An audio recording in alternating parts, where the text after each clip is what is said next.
Hey,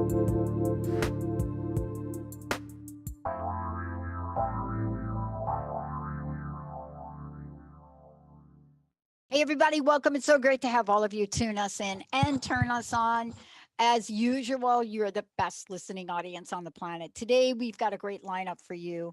You know, what happens when we get into a space in our life? And I think many of you have heard me talk about this over the past couple days where, one day you're thinking, what is my life about? Who am I? And you look in the mirror, and one of the things that you see is somebody that's not quite recognizable to you.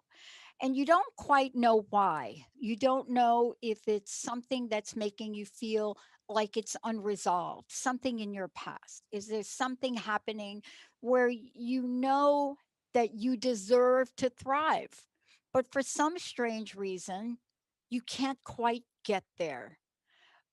One of the things that we're going to be presenting to you today, my very special guest, Jen Ripa, is joining me here today. What does it mean to embrace your true self? What does that mean? And how can we soothe the pathway for anything and everything we are meant to grieve? That's what today's show is about.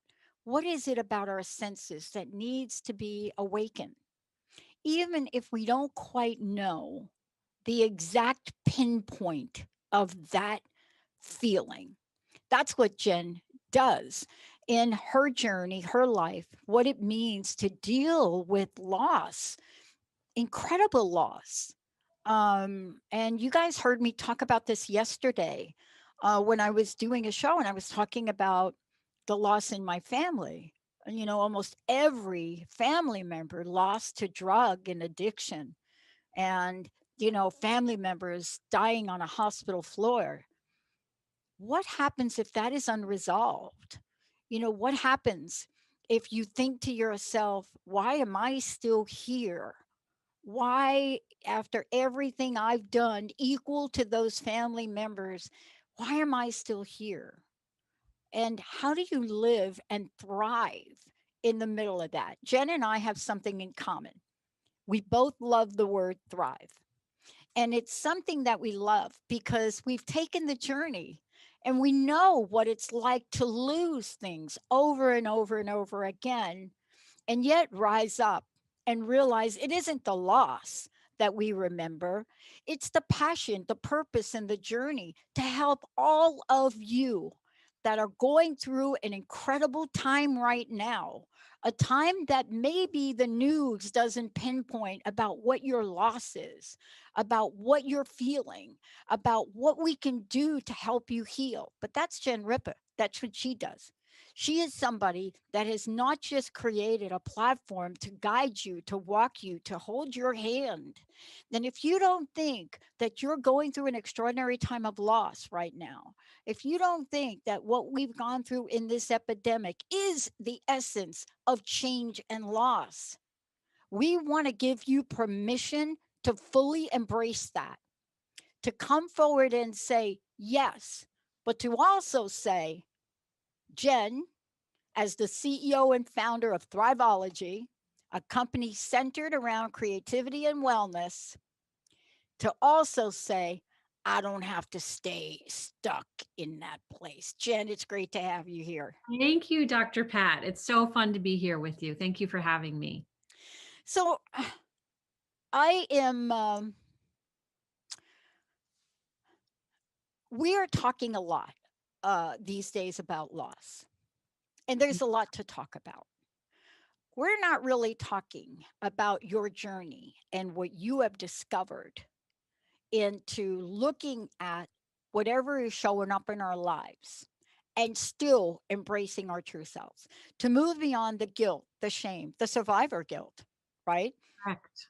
I Yeah. spent 10 years studying survivor guilt and talking about it from a different perspective. Nobody's talking about it. And yet we wonder, Jen, why don't I feel a little bit off today, Jen? I'm just a little bit off. I can't really pinpoint what's going on. How many I, times have you heard that? A lot. I've heard that a lot. I feel as though until we become consciously aware that we have survivor's guilt, it's really hard to deal with, right? And or regrets that we may have, or unspoken things we didn't get a chance to say, or we'll have threads if we're talking directly around losing someone and not being able to fully thrive again. A lot of times there's unspoken communications that we need to find a way to rectify that and to move through that, handle that. It can be done a lot of different ways, or to directly address the survivor's guilt, right? Or to directly address steps that we see perhaps that maybe if we had taken, things might have gone differently. We have no way of knowing, right? But those thoughts that people have are real. And so there's a way to move through that productively and constructively, being honest with yourself and also being compassionate also, that we do the best we can with the information we have at the time, right? And so all of these things are facets of how to thrive, because I agree with you. We both love this word thrive, and it's my belief that we don't thrive by accident. We thrive because we choose to thrive. It's a conscious choice, and dealing with these kind of solved threads or undealt with threads of loss are what hold us back and Yeah. cause us to wake up in the morning feeling groggy and out of sorts and not fully in our power center, because there's something that's still holding us to another time space or another situation. We can't be fully here until we're consciously aware of what we're needing to sort through, and then we have the bravery to sort through it somehow. Yeah, and that's really what we're talking about today. You want to hear a little eerie story? Just a Yeah, little I'd love quick to. eerie story. So I knew I was getting ready to do this show. And of course, we're going to be talking about many things today. We're going to be talking about living for others after loss. We're going to talk about what that means, along with living, for ourselves. But we're also going to talk about what you've created, not just in the artistry of what you've created, but in the energy of what you've created, the tools you have, these beautiful cards that you've created. We're going to talk about all of that. But this is how I know that there are moments that we cannot explain some things. Here it is, really short and sweet. I wake up this morning. I'm in my office in our studios today. I'm sitting at a desk that was given to me by a friend of mine who we shared the same vision back in 2002 and 2003. And we shared a vision to do exactly what I'm doing today. Although her life ended on November 22nd, the Mm, same day my mom's life ended. But I mm, wake up this morning and I come into this beautiful, beautiful solid oak desk she gave me before she passed. And what do you think I put on to wear today? A silk jacket she gave me, mm, unconsciously, but yet consciously. And I want to ask you of how we move through. And for me, I know that I wouldn't be here. I wouldn't have made the move that I made without her championing the cause back then. mm. But here we are. And let's talk about what it means living for others in that phase of grief and our recovery and what that means, because you know that firsthand with the loss of your son. Yeah, I do.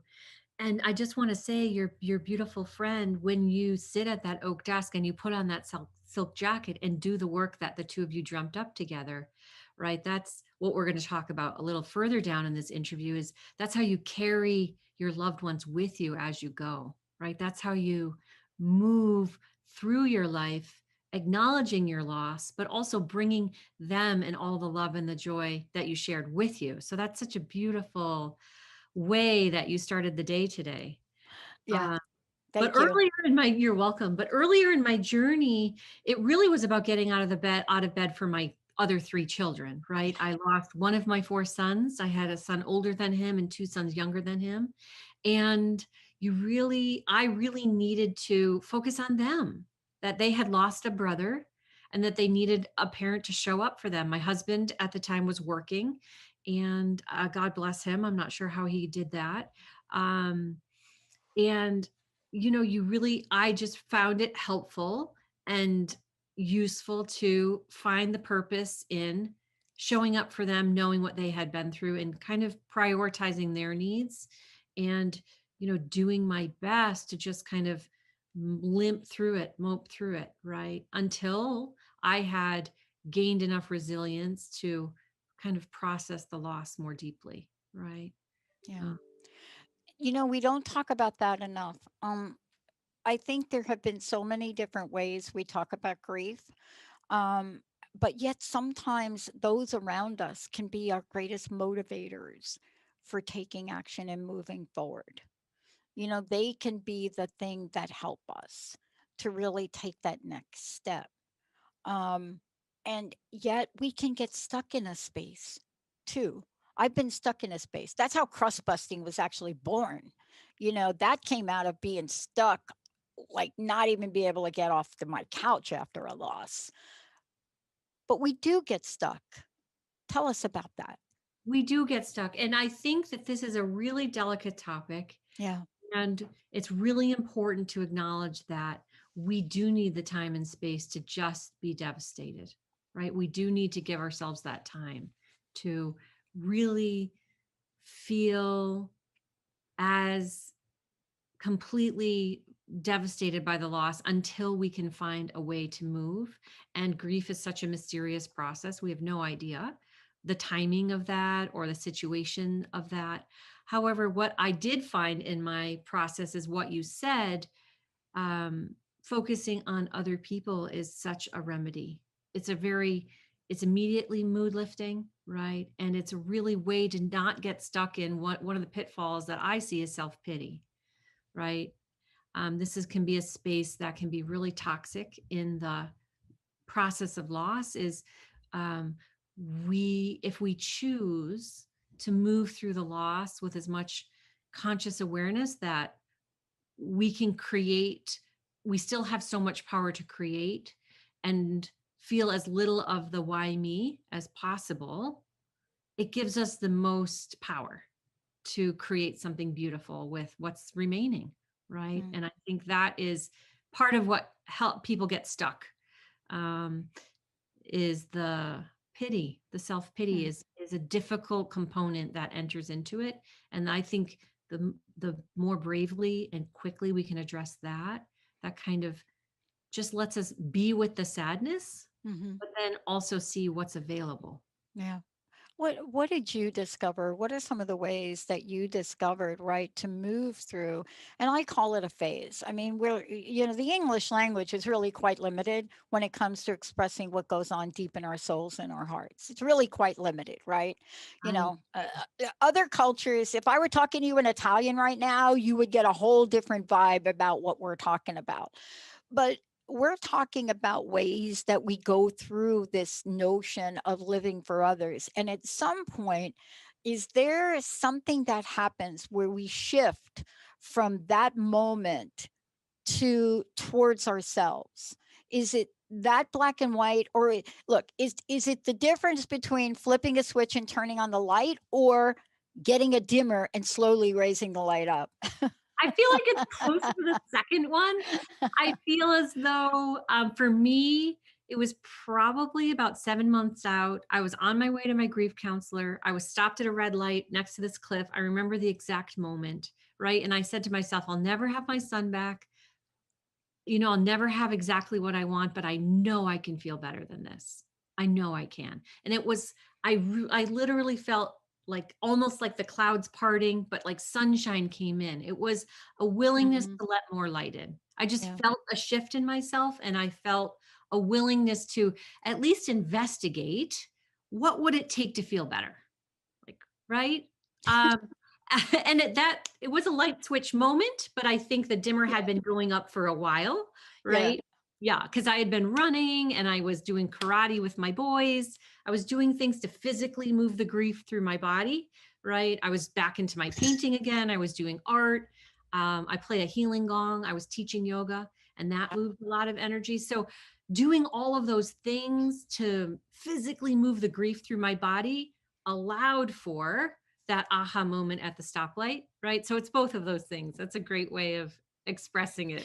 And by the way, you can get a wall switch that actually has the flip switch and the dimmer all in one. I love those, by the way, because I never can decide, do I want the full light or do I want the dimmer? But isn't that the way of life and grief? It's no mistake that I was struck today by the light switch that came on when I sat here to get ready for the show at this beautiful, and this is oak. Nobody can lift this thing up, just saying. Uh, and this jacket, out of everything I could have taken from my closet today, this was it. And I want to ask about that because I think one of the hardest things that I've gone through in my life and loss and moments of it is being in that space where the light switch does go on, and yet it's not going to be quite that exact. It's going to be this slow movement. And I want to get to some of the things you just mentioned and discovered because I can't express enough how yoga, art, whatever you just said, all of that, everything you said, those are tools. And sometimes the hardest thing to do, Jen, is to pick up a sketch pad and just sit there and look at it. But boy, what gets to be put on that paper is amazing, isn't it? It is amazing. And just to drop in the process of creating art, um, for us, That's got to be Bobby calling you. She knows I'm talking about her. That would be we something that would be something Bobby Braden would do. That would be totally what she would do. we got you to put the jacket on today. So Oh that's my God, exciting. yeah. So um being in the process of creating art, if you look at art therapy, dropping in and creating something creates a shift in the nervous system, towards relaxation and not stress. And so, with grief, what's really hard when we're in deep grief is to set it down, even just for the smallest moments, to just kind of let ourselves let go of the longing, even for 10 minutes, 5 minutes, right?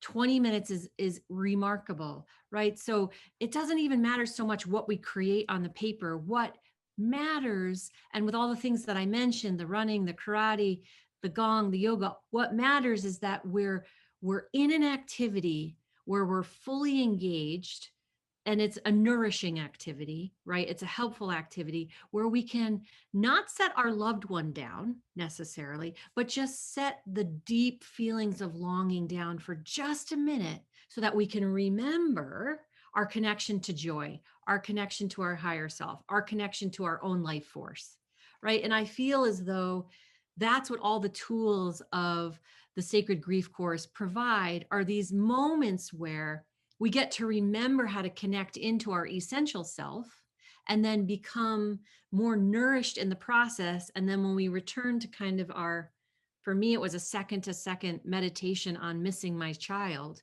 I've brought with me more of my essential self into that, right? We like interrupt the pattern of our grief with something beautiful and nourishing. And then when we return to our grief, we're bringing more back to it, more of our higher self's wisdom, more beauty, more understanding, more space. And so that's this slow burn process you're talking about, right? We're not going to resolve deep grief quickly, but we can steer ourselves so that as we move through it, we come out more empowered, and maybe the process is more loving and supportive than it might have otherwise been. And maybe we get to a place where we feel whole and empowered, maybe a little sooner than we would have gotten there. Well, I want to just point to this from a realistic perspective because the reality is, as people are watching you, Jen, right now, and they're looking behind you, if we could just mention, because I want to mention this because it really does tap in to how we choose to thrive after loss. But as a result of this, if people are looking at and watching this, there is something behind you and they're beautiful, and we talked about them on the last show, but I want to mention them again, because I think the thing that we don't talk about enough is when we express ourselves, how God, how spirit comes through us, even if we don't say it is God coming through us or it is spirit coming through us, it comes through us and somehow guides a gentle hand to create the beautiful cards and paintings that you have behind you. And it's hard to describe that in logical, practical, Virgo Capricornian language because it is a moment of divine guidance, isn't it? It really is. What Dr. Pat is talking about is the essential light deck that I created during my kind of deepest grief journey with losing my son Oliver.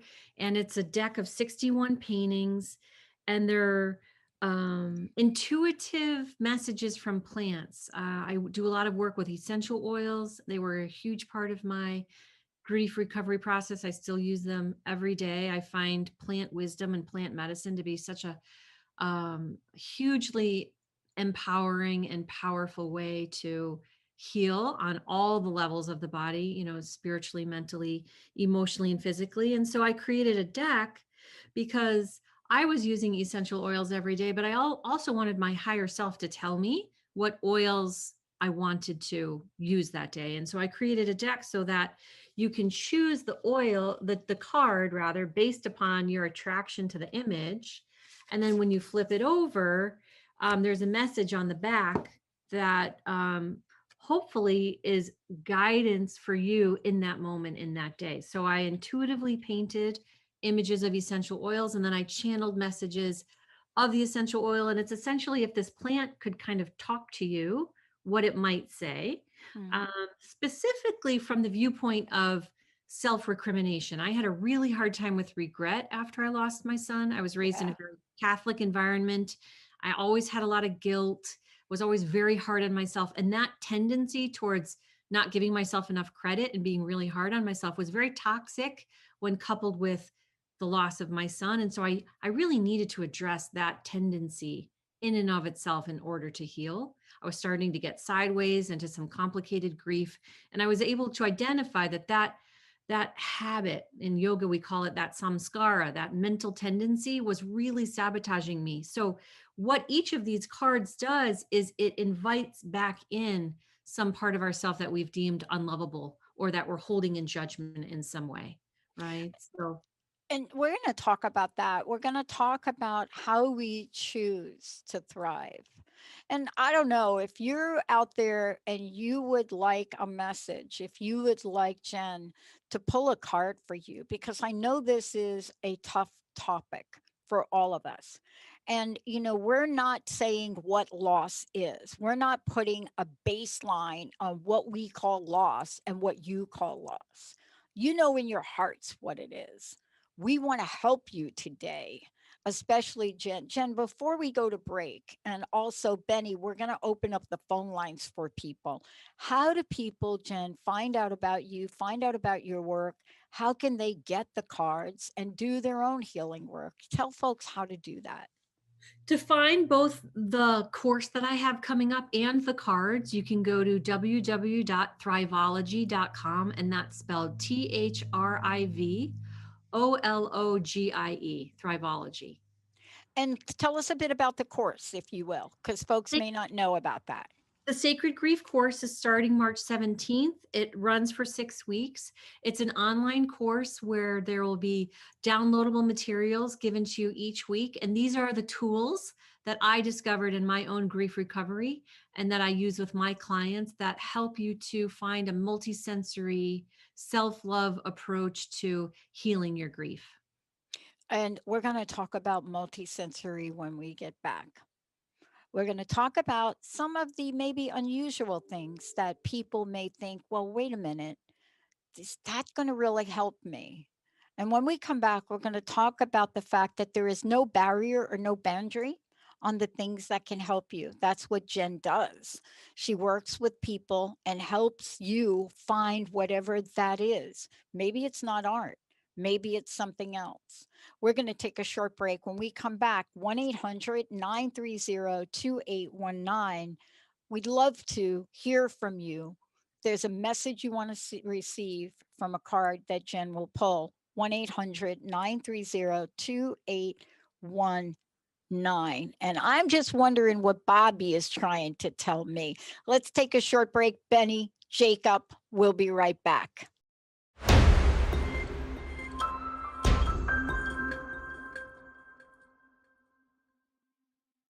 Hey, everybody, welcome back. Yes, this topic right here. When Jen Ripa said, yeah, I want to take my message out. I want to be able to talk to people about how to embrace your true self.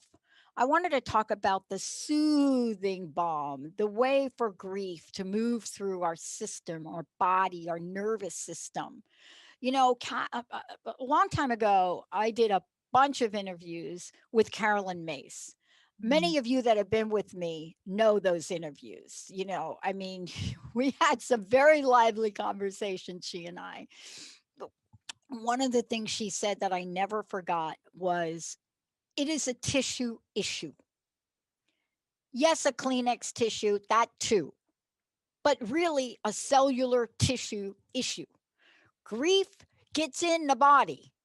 It gets in there. It does. You don't think it's in the body, but it's in the body. And what we're learning, Jen, right, is how to take the whole aspect of it. Now, before we go to the phones, and thank you for those of you over on Facebook. Thank you, Jenny, for the fabulous message. Thank you so much. Charlene is thanking you, Jen, for all the Essential Light Oracle deck and the handwritten notes. So these are the touches that just move that light switch up and up. This is the work you do. Again, before we go to the phones and before we talk about how we step into ourselves, tell folks one more time about the course that you're getting ready to teach and how they can get their own deck of cards. Absolutely. The deck of cards is available on my website, www.thrivologie.com, THRIVOLOGIE, and you can find the course there too. But if you want to just go directly to the course, it's www.sacredgrief2021.com, and you can read all about the course there. And we start March 17th. Thank you, Jen. I want to go to the phones. Benny, why don't we go to the phones? We have Jenny from Central Texas joining us today. Hi, Jenny. Hello. How are you doing there in Texas? We have weathered the storm, something that we haven't been used to. I'm not far from Austin and moved out to the country, and I've been fortunate with the water and the electricity situation. My internet's down currently, but I'll take that over what my family in Austin and so many others, across Texas and the United States have gone through. Yeah, we've been praying for you. Yes, ma'am. We've been praying for you. Thank you. I appreciate it. And I just so appreciate what you do. And I'm a big fan of yours and of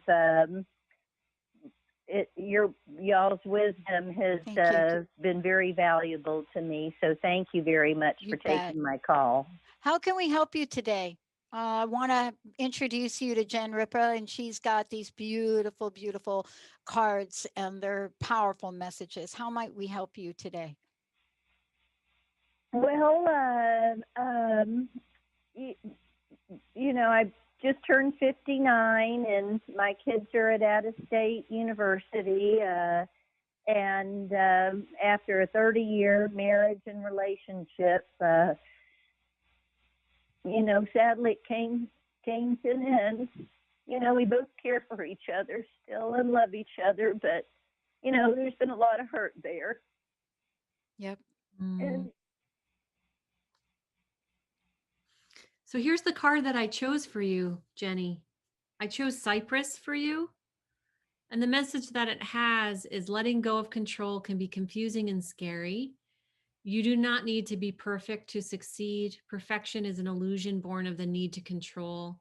Perfection reflects a lack of trust in the ability of the universe to provide the ingredients for actualization. Release the past difficulties. Relax and trust that all you need to move towards your vision is already flowing towards you. And the affirmation is, today I choose to be in the flow of life. So that's the card that I drew for you. Cypress is an oil about essential oil and plant medicine and wisdom about getting unstuck and allowing ourselves to be unstuck and to be in that vibration of flow. So perhaps it's about seeing the possibility in the freedom that you have in your life right now, and moving into things that you desire to have or do for yourself that you might not have considered when you were in, a wife relationship and parenting. Does that resonate with you? I was just about to say that resonates with me very, very much so. I'm not sure, it's been waves of content and peace and waves of grief as well. Absolutely. The grief and honoring the grief is a really important part of the journey. And what I have found in my grief healing journey is that we come to think of life as being either or. And what I've come to know is that it's both and. So you can have this feeling of grief and sadness, and also this feeling of excitement and joy and possibility of what is coming next, and maybe some freedom that you haven't found in your life in a long time. So what I find is really helpful is curiosity, getting really curious about what that possibility might be for you, what new possibilities exist for you. Yes, that does resonate with me. I've been curious, kind of stuck and not sure which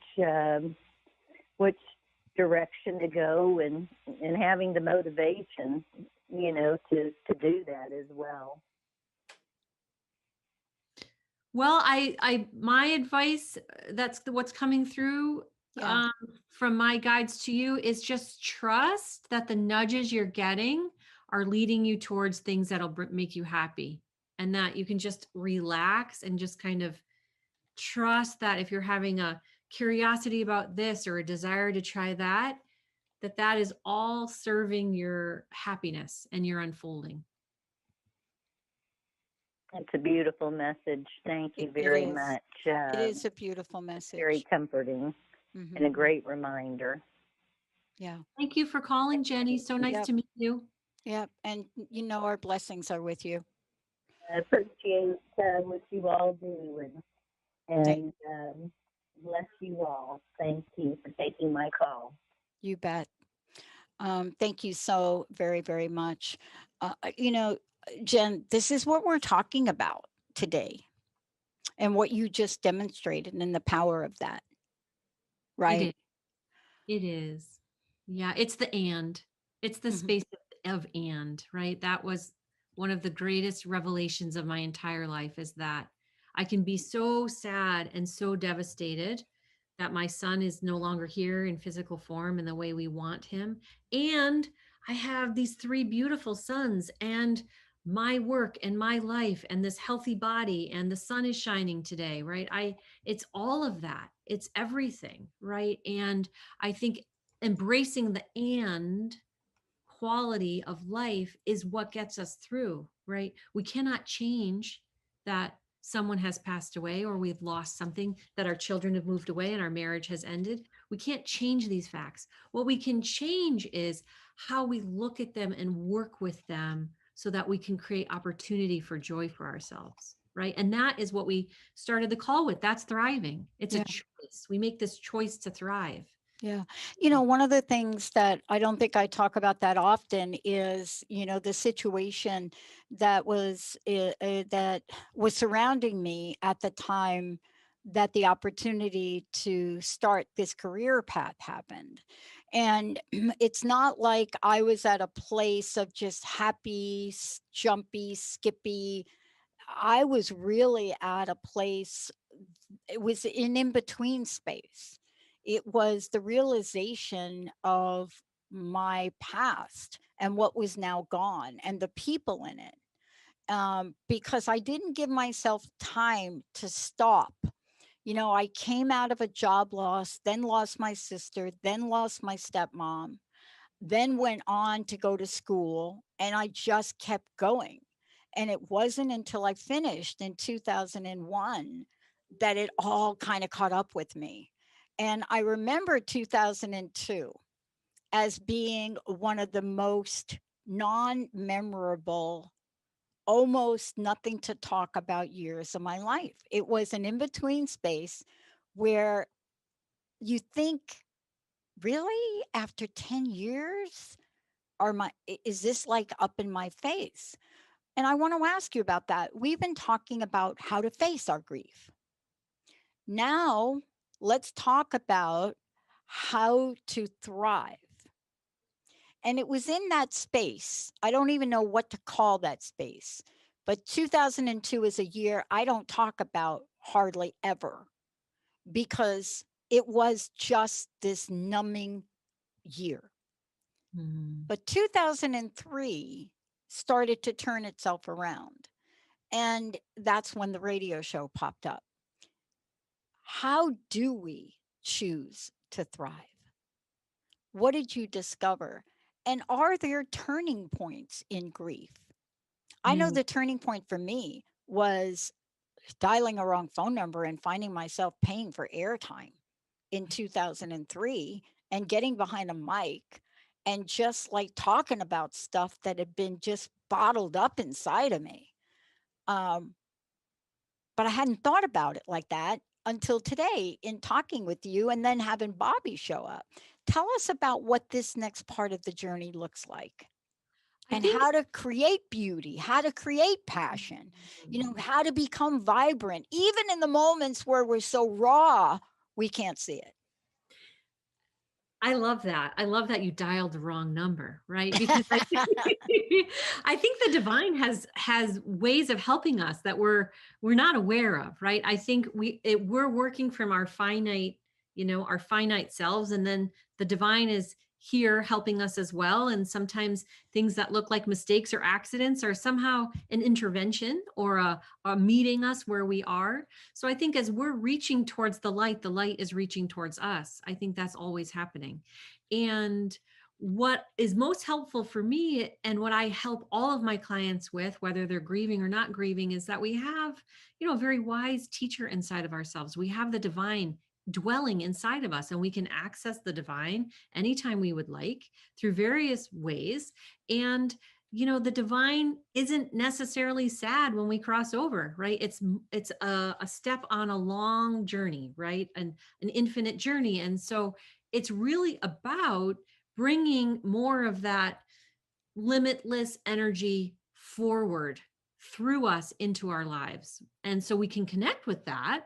These are what all the tools that I work with people in. That's what the tools are for, to help us kind of let go of this time space that we're in right now and connect into the infinity of joy and love and abundance and power that's within each of us at any moment, right? So and you can do that in lots of ways. You can do it through running. You did it through talking to people, right? You got to let go of your finite circumstances and be vast and expansive, right? You can do it through painting, journaling. You can do it through caring for people, going out in nature and just looking at the trees, working with the cards and essential oils.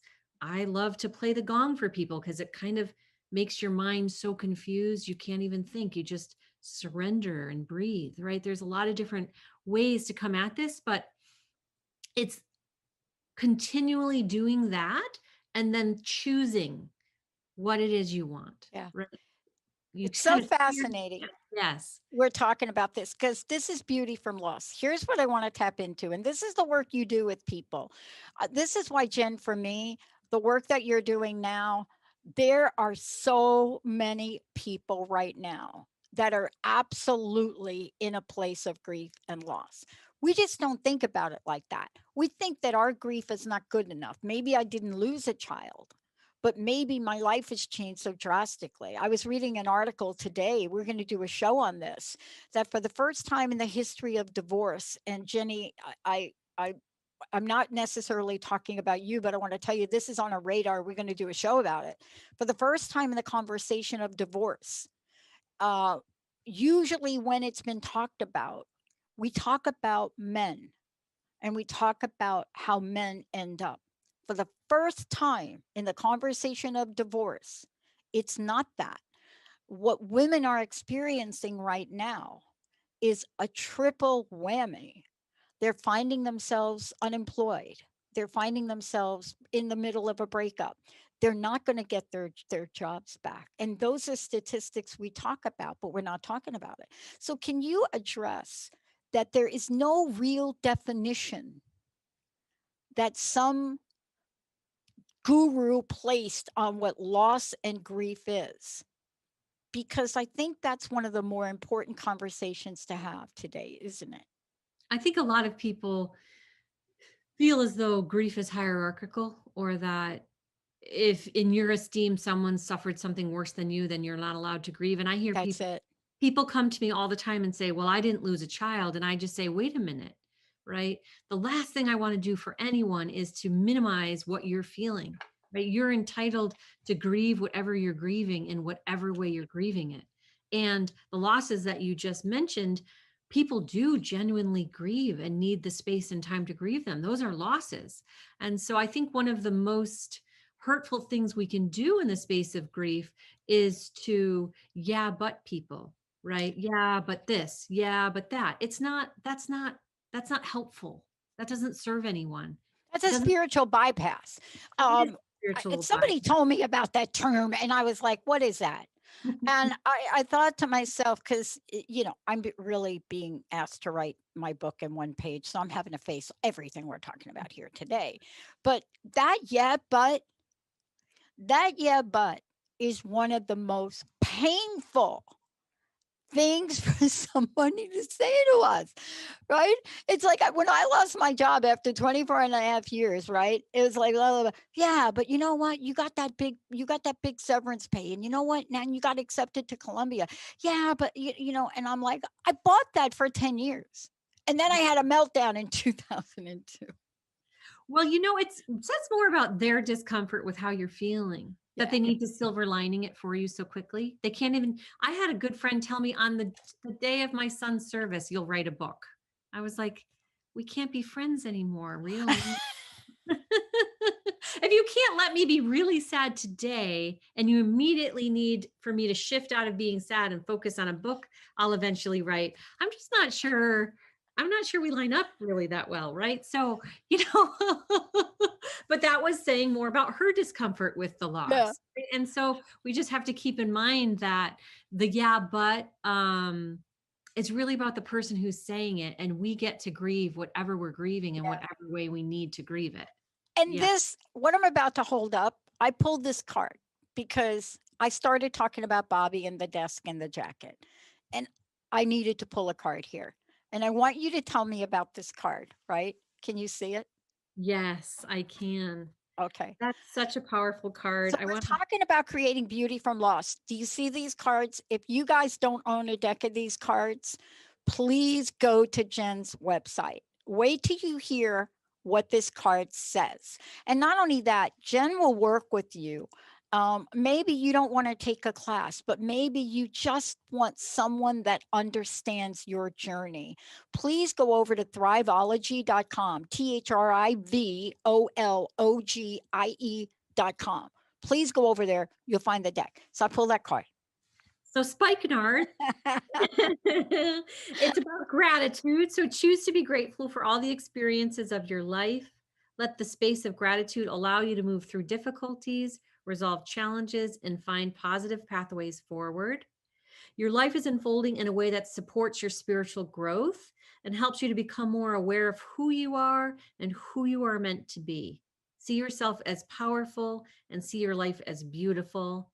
Today, I choose to connect with my gratitude for being alive. And we talked about thriving, right? We've talked about that a lot. And this is what this, epitomizes thriving and an attitude towards thriving, right? I choose to see my life as beautiful. I choose to be grateful, right? And I also don't want to get into a space of spiritual bypassing here either, because Nope. we have to be really sensitive when people are grieving, because that's a readiness that comes whenever it comes, right? You're allowed to feel like your life is devastated and that you don't understand the path forward and that everything feels bleak. You're allowed to be in that space for however long you need to be in that space. What I do is extend an invitation to maybe shift out of that space and beyond it when you're ready. And so spikenard is a great oil to use when you're ready, right? Because it helps you to see the possibility of where you are. Yeah. And I want to I know we've got a few minutes left, but I want to talk to you about this aspect of something we don't really talk about. And that is about how the work, what we say yes to in this journey, how it can become healing. Bobby said to me in her last months, giving me the desk, and for sure, she had a message behind this jacket. And the desk was symbolic for her to say to me, you must continue with your vision. I have to this day a handwriting 8.5 by 11 sheet that she and I held up in a workshop together. And she wanted to make damn sure that every day I'm looking at this desk when there are moments when the power goes out, when I'm thinking, can I really go forward? To just remember the steps that it takes. And for you also, how the work becomes healing in itself, right? It does for me. Anytime I'm in a session with someone and they come out of the session feeling better than they entered the session, that's healing for me, right? And anytime that I can tap into my own personal experiences and strength that's in service to other people, it makes it feel as though everything that I worked for is so worth it. Everything I'm working towards, it makes it feel as though, even though I would still choose to have my son back, right? I can't have that. But what I can have is a really beautiful, meaningful life where I can be of service to people. And each time that I am, it does heal in some way the loss of my son. It does have a healing effect on that loss, because it's kind of a way of carrying his beauty forward. He was such a loving, helpful, emotionally generous, light-filled, supportive person, that I get to bring that kind of intention to other people. Then it's kind of like keeping his memory alive and healing my loss and helping people on their journey. So we have to be careful again of pushing people before they're ready. But many people who have experienced great loss can find a way to have that loss be in service to others. And there's something very healing about that. Yeah, there is. And at the same time, here's the thing I want to say, and also have you talk to, if you don't mind. I didn't take this journey alone. I have said this to the listeners who have been with me since 2002, 2003, 2004. 17 years. Benny and I have been together 17 years on the KKNWAM 1150 network, and now we're syndicated to over 200 networks, including channels in Australia. But the thing that kept me going are these listeners, knowing that, Jen, the work you're doing is going to be heard by people that absolutely need your help. And I just love being the conduit for that. I love being able to know that there are people that have gone through what I've gone through and worse. And that somehow, if we created a positive network back in that time, really unusual, not many of them going on. Now you see a bunch of them. But if we could create something, how many lives could we change, Jen? How many people do you think you could help? So many. I'm hoping thousands, right? I um, really read so many books by mothers who had lost children after I lost my son. And each mother's story was so helpful to me that I would somehow be okay. Like I didn't even know if I could breathe, right? I wasn't even sure I could live, right? No. Right. And so Yeah, right. I needed evidence. I was looking for evidence that I would survive this somehow, right? And if I can be that for other people, that makes me tremendously happy. And you are doing it. And by the way, these cards, the Essential Light Inside deck, these beautiful cards are powerful and they are spot on. I pulled, of course, I showed you my deck. The messages and the energy that you put into these beautiful art pieces. Somebody just asked the question, are you selling the art? That just must be a question that came in here. Uh, what you've done to create shifting energy really moves that switch from a dimmer light to literally an on off switch that people could have at their fingertips. Your work is more important than it's ever been in any point in time that I've lived in this world. And you have not only a story, but you have tools and you're teaching people. I want to encourage everybody that if you're feeling whatever the grief or loss is, it doesn't have to be something huge. Please work with Jen on this. Get your cells and your energy moving. I work with 5 coaches to help me. Jen, what's your personal message? And again, tell folks about the upcoming class and how to get the cards. My personal message is that no matter what difficulty you're facing, if you can stay focused on the beauty that is still around you, the sun will come out. The sun will come out for you again. And I have tools and ways of helping you help it to come out maybe a little more smoothly and more quickly and with more confidence. My website's thrivologie.com, Thrivologie. And my upcoming course on grief called the Sacred Grief Course is available at www.sacredgrief2021.com. Jen, thank you so much for everything you do.